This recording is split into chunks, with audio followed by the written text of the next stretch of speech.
997번째 책 소개입니다. 책에서 일부 내용을 발췌하여 소개드립니다. 책 제목 50이라면 군주론. 저자 김경준. 출판일 2024년 12월 24일. 상상빌더 한 줄 요약. 군주론을 알자. 책 소개.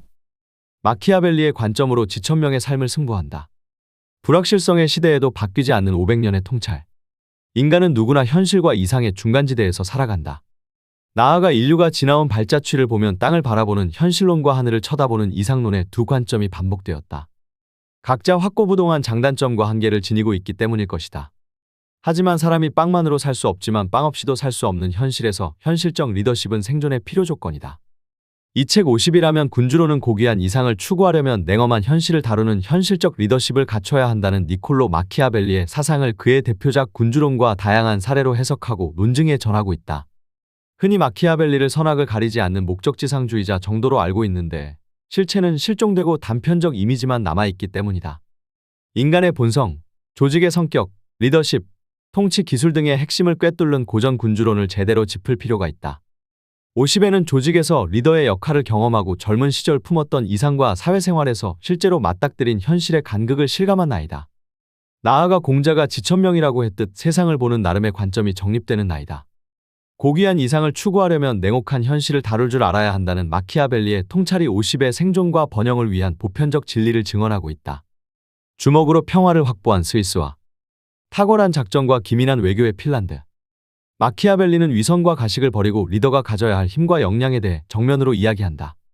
나아가 그의 사상은 개인 차원의 윤리와 지도자의 덕목은 별개라는 점을 분명히 하고 피상적 도덕과 윤리의 개념을 초월한다. 또한 그의 관점은 변화무쌍한 국제정세 속에서 조국의 생존을 위해 분투하는 현장 외교관의 경험에서 배태되었기에 냉정한 현실 인식에 기반하고 있다. 이를테면 영세중립국 스위스는 전쟁과 무관한 나라로 느껴지지만 의외로 강력한 군대를 유지하고 있다. 스위스가 영세중립국의 지위를 인정받는 과정은 전쟁의 연속이기도 했다. 평화는 공짜로 얻어지는 게 아니라 주먹으로 획득하고 유지하고 있다는 것이다. 하여 독자 생존은 경쟁력에서 비롯되니 삶의 본질이 생존에 있다는 걸 잘 보여준 사례다. 그런가 하면 핀란드는 1939년에 소련의 침략으로 시작된 겨울전쟁에서 만네르하임 총사령관이 지형지물 활용, 혹한기 전투능력 확충, 게릴라 전술 등의 탁월한 작전으로 승리한다. 하지만 재차 침략한 소련의 공격을 받아치기 힘들었고 나치 독일의 소련 공격에 참가하지만 나치 독일의 패전으로 패전국 전락 위기에 놓인다. 그때 만네르하임이 대통령의 취임에 기민한 외교로 나라를 수호했다. 덕분에 핀란드는 중립국으로 남을 수 있었다. 숭고한 목적과 효과적 수단의 결합이 영광을 부른다는 걸 잘 보여준 사례다. 고귀한 이상과 냉엄한 현실의 역설적 통합. 50의 생존과 번영을 이끄는 26가지 이야기. 이 책은 6부 구성되어 있다. 1부는 마키아벨리가 전하는 삶의 본질을 생존, 책략, 자신, 강함 등의 키워드로 논한다. 2부는 내 삶의 리더가 되는 비법으로 악의 활용, 사자의 용맹, 전쟁 대비, 리더의 사명 등을 언급한다. 3부는 사람이 보이기 시작할 때 필요한 것들이 현명한 엄격함, 두려움, 명분과 질서, 돈과 가치관이라고 말한다. 4부는 위기에 슬기롭게 대처하기 위해선 완전한 승리와 진지한 잔소리꾼이 필요하되 허황된 관대함과 명불론자는 필요 없다고 말하고 있다. 5부는 굽이치고 흔들려도 앞으로 나아가기 위해선 외공과 내공, 작은 이웃과의 공존, 결정적인 힘이 필요하다고 주장한다. 6부는 스스로의 운명을 지배해야 하고 시대의 변화를 따라야 하며 먼 미래를 대비해야 하고 역사에서 배울 줄 알아야 한다는 사실을 마키아벨리의 군주론에서 터득할 수 있다고 한다. 있는 그대로의 세상을 이해하는 안목이 형성된 이에게 마키아벨리의 사상은 경험한 현실과 앞으로 헤쳐나가야 할 현실에 대한 통찰력의 원천이 될 것이다. 저자 소개. 저자 김경준. 경영 컨설턴트. 딜로이트 컨설팅 부회장, 딜로이트 컨설팅 대표이사와 딜로이트 경영연구원장을 역임했다. 서울대 농경제학과와 동대학원을 졸업했다. 21세기 디지털 AI 격변의 흐름과 글로벌 기업의 동향을 이해하면서 인문학에 대한 조예가 깊어 이론과 경험을 겸비한 융합형 전문가로 평가받고 있다. 조선일보 김경준의 군주론 경영 김경준의 리더십 탐구, 한국경제신문 김경준의 통찰과 전망, 이코노미스트 오륜서의 이 한 문장 군주론의 이 한 문장을 연재했다. 책에서 얻은 내용. 근대 독일 철학에서 존재와 당위의 문제를 본격적으로 다루기 이전인 르네상스 시대 마키아벨리는 이미 존재와 당위의 기본 개념을 언급하고 있다. 피렌체의 외교관으로 외교 전선의 최일선에서 활약했던 그는 경험을 통해 현실에서 존재하는 것과 당연히 되어야만 하는 것의 간격을 절감했기 때문이다. 엄연한 현실을 무시하고 윤리적 공상에만 매몰된 리더와 조직의 몰락을 현장에서 직접 목격하면서 현실을 도외시하고 당위성에만 매몰된 군주의 위험성을 절감했다. 마키아벨리는 희망적인 미래는 냉혹한 현실의 기반 위에서 만들어가는 거라고 봤다.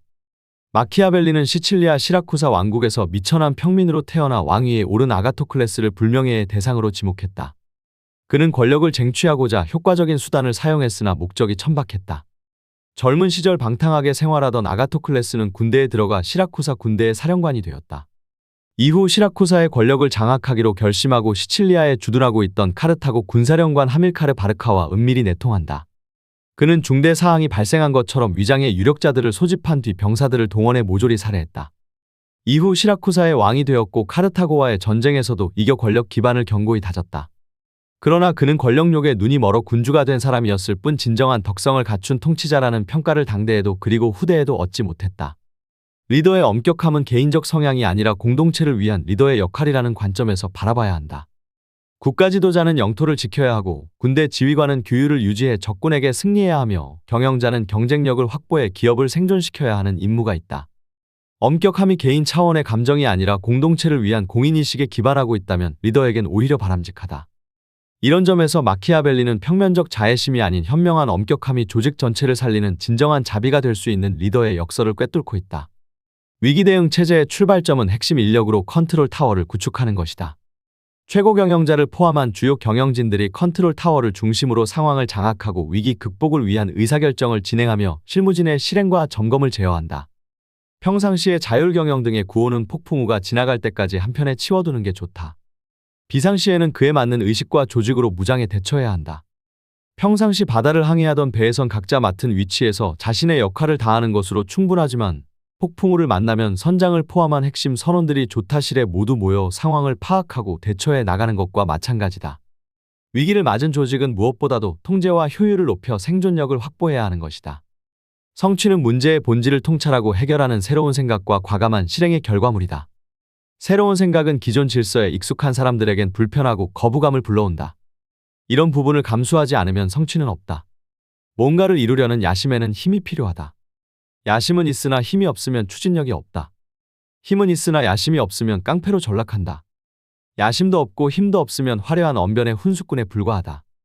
야심을 갖고 힘을 확보하려면 권력 의지가 필요하다. 권력을 획득해야 공적 책무를 실행할 수 있다. 먼저 의지가 있어야 힘을 확보하고 뭔가를 이룰 수 있기 때문이다. 탁월한 리더는 높은 이상과 목표를 이루려는 야심을 품고 권력 의지로 힘을 확보해 스스로를 불태워 구체적 성취를 만든다. 역사는 미래학이다. 기술이 발전하고 세상은 변하지만 세상살이의 본질은 변함이 없기 때문에 역사 속에 담긴 이야기와 지혜들은 항상 현재에게 맞게 재해석될 수 있다는 의미다. 현명한 사람은 역사에서 배우고 보통 사람은 경험에서 배운다. 그러나 우둔한 사람은 경험에서조차 배우지 못한다라는 격언이 있다. 경험으로 배우는 게 가장 효과적이지만 개인이 겪을 수 있는 경험의 폭은 한정될 수밖에 없다. 그래서 타인의 경험을 배우는 간접 경험이 필요하다. 다른 시대를 살아간 사람들의 경험인 역사가 현재에도 필요한 이유다. 역사는 세상과 인간을 바라보는 호흡을 길게 해준다. 하루살이에게 내일이 없듯 길어야 100년을 사는 인간의 체험은 한계가 있다. 그러나 역사를 접하다 보면 수천 년을 관통하는 세상살이의 본질적 측면, 시공간을 초월하는 조직의 모습, 표면적 양상과 본질적 핵심을 구분하는 통찰력을 키울 수 있다.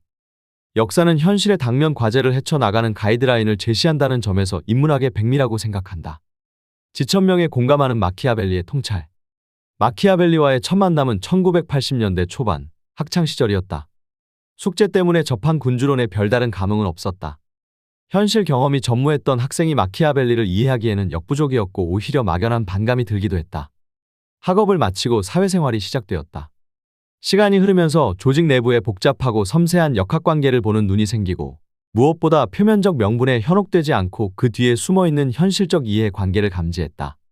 인간 군상들이 모여 만드는 복잡다단한 삶의 양상을 이해하는 경험들이 모이고 세월은 흘렀다. 그리고 다시 만난 마키아벨리는 어린 시절 헤어져 진가를 몰랐던 친구를 다시 만나 새삼스레 그의 탁월한 점을 발견하는 느낌이었다. 인생살이에는 연륜이 쌓여야 이해할 수 있는 부분이 있다. 어린 시절 자주 듣던 어른들 말씀이 나이가 들수록 공감되는 이유다. 마키아벨리도 마찬가지다. 30대까진 마키아벨리를 이해하기 어렵다. 현실 경험이 뒷받침되지 않는 상태에서 거부감만 불러일으키기 십상이다. 40대 초반에는 마키아벨리를 이해할 수는 있으되 공감에는 한계가 있다.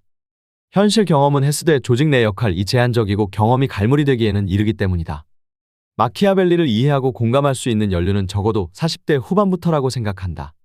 조직에서 리더의 역할을 경험하고 젊은 시절 품었던 이상과 사회생활에서 실제로 맞닥뜨린 냉엄한 현실의 간극을 실감한다. 그리고 공자가 50세를 지천명이라고 했듯 그 즈음에 이르면 세상을 보는 나름의 관점이 정립된다. 마키아벨리의 통찰에 깊이 공감하게 되는 지점이다. 생존과 번영을 위한 보편적 진리. 마키아벨리의 사고방식은 서양만이 아닌 정치가 기능하는 인간 사회의 보편적 양상이었다. 동양에서도 정치적 투쟁은 늘 있는 일이었고 그 과정에서 다양한 정치적 관점이 발달했다. 공자를 위시한 덕치가 대외적 명분으로 활용되었지만 실제로는 마키아벨리와 같은 관점이 광범위하게 통용되어 왔다. 마키아벨리는 정치를 가능성의 기술이라고 생각했다. 국가의 역량과 주변 환경을 고려해 공동체가 생존하고 번영해 나아갈 수 있는 경로를 끊임없이 찾아내고 나아가는 과정을 정치로 이해했다. 마찬가지로 경영도 가능성의 기술이다. 리더는 환경과 경쟁 구도를 고려해 차별화된 영역을 확보하고 생존과 발전의 가능성을 찾아가는 과정이기 때문이다. 나아가 개인의 삶도 가능성의 기술이다. 주어진 여건과 재능을 감안해 생존과 발전의 가능성을 부단히 찾아가는 과정이 개인적 삶의 본질이기 때문이다. 개인적 삶도 무인도의 로빈슨 크루소처럼 홀로 존재하는 게 아니라 소속된 공동체와 환경과의 상호작용 구조에서 생존 공간을 확보하고 발전하기에 군주론은 개인 차원에서도 이상을 추구하는 현실론에 근거한 삶의 지침을 준다. 냉혹한 현실을 이해하는 관점, 리더들이 조직을 이끌어 나가는 방식, 조직 내부의 역학관계에서 비롯되는 갈등의 생성과 해소, 구조 등에 대한 통찰로 가득하다. 누구에게나 모든 게 보이는 건 아니다. 많은 사람이 보고 싶어하는 것밖에 보지 않는다라고 로마의 위대한 정치가 율리우스 카이사르는 말했다. 현실을 경험하지 못하고 추상적 명분에 사로잡혀 있거나 선과 악이라는 단순한 이분법의 구도에 매몰된 사람은 마키아벨리를 이해할 수 없다. 그러나 세상살이를 통해 보고 싶어하는 게 아니라 있는 그대로의 세상을 이해하는 안목이 형성된 사람들에게 마키아벨리의 사상은 경험한 현실과 앞으로 헤쳐나가야 할 현실에 대한 귀중한 통찰력의 원천이 될 것이다. 고귀한 이상을 추구하려면 냉혹한 현실을 다룰 줄 알아야 한다. 라는 마키아벨리의 사상이야말로 500년의 시간과 동서양의 공간을 뛰어넘어 21세기 개인과 조직의 생존과 번영을 위한 보편적 진리를 증언하고 있다. 생존과 발전은 현실론과 이상론의 합주다. 이중성의 가장 큰 원인은 대의명분에 대한 과도한 집착이다. 분야를 막론하고 이상적 명분론이 현실적 방법론을 압도하는 경우가 많다. 그러면서 개별적 이해관계에선 철저히 이기적인 분열적 증상을 보인다. 이러한 양상은 우리나라 역사에서 반복되며 공동체를 약화하는 경우가 많았고 지금도 현재 진행형이다. 심지어 개인 차원에서도 당면한 현실과 막연한 이상 사이에서 분명한 입장을 정리하지 못하고 방황하는 경우를 흔히 본다. 고귀한 이상을 지닌 성인도 현실에선 먹어야 하고 입어야 하고 잠자리가 있어야 생명을 유지한다. 하여 우선적 과제는 현실에서 살아가는 힘을 확보하는 것이고 다음으로 가치와 이상을 추구해야 한다. 그러나 현실의 생존에만 매몰된 인간은 동물적 본능만 발달하고 이상의 추구에만 경도된 인간은 허황할 수 있다. 따라서 현실적 세계관은 현재 조직과 개인을 생존시키기 위한 필요 조건이며 이상적 세계관은 미래의 발전을 위한 충분 조건이라 할 수 있다. 이런 관점에서 조직과 개인에게 오늘의 생존과 내일의 이상을 추구하는 건 현실과 이상론의 합주인 셈이다. 현실을 도외시한 개인은 오늘의 밥을 얻을 수 없고 이상을 경시하면 내일의 꿈을 상실한다. 다만 마키아벨리는 리더는 개인과는 차원이 다른 관점을 갖고 있어야 하며 리더의 가장 중요한 책무는 공동체를 유지하는 것에 있다고 봤다. 이를 위해 리더는 피상적 선악을 초월해 결정하고 행동해야 한다고 주장한다. 철저히 현실에 근거한 생존을 주장하지만 목적은 개인의 이익이 아닌 공동체의 번영을 전제로 한다는 점에서 현실적 이상론자로 평가할 수 있다.